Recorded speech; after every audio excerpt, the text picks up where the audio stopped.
Hey guys, so I know we're finishing up our section on the American Civil Rights Movement. The American Civil Rights Movement is one of my favorite topics to cover in our history classes because I think it's one of the most important parts of the American history. Unfortunately, though, because so much is happening in America during the Civil Rights Movement, it's hard to pick and choose what topics you cover and what topics we don't. And unfortunately, because of that, some people and some movements and some events have to get pushed sort of to the side. And it's usually more radical elements of the civil rights movement that get pushed to the side. One question I ask a lot of students is, what does freedom mean to you and what is it worth? What are you willing to give up for freedom? What would you be willing to do to defend your freedom if you believe it's being encroached, if you believe that somebody's trying to take it from you? And a character in history, a human being who I think embodies that question, is the great Malcolm X.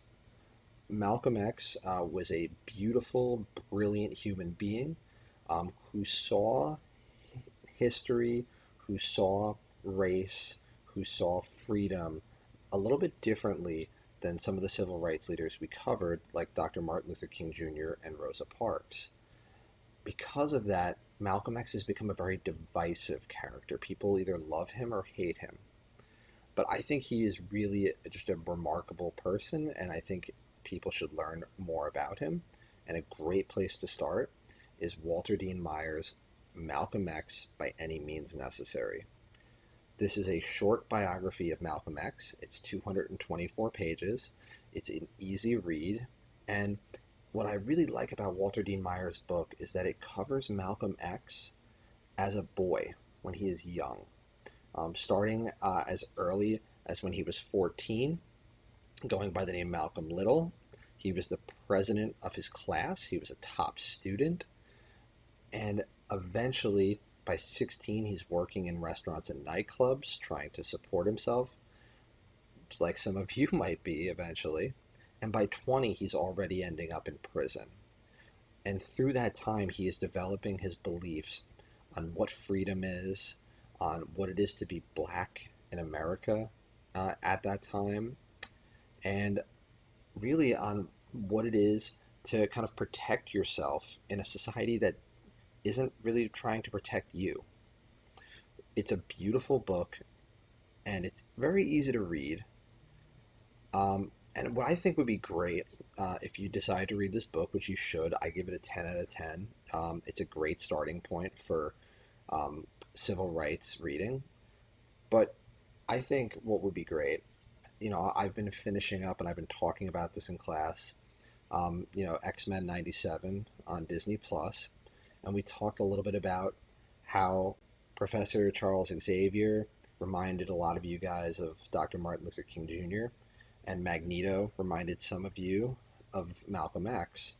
So I think it'd be fun to kind of read this book alongside X-Men 97.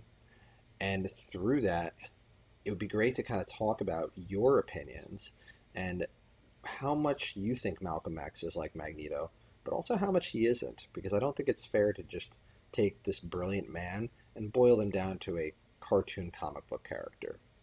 There are definitely similarities, but there are also differences. And I think it'd be great to maybe have a discussion about that and kind of see where your head's at with it.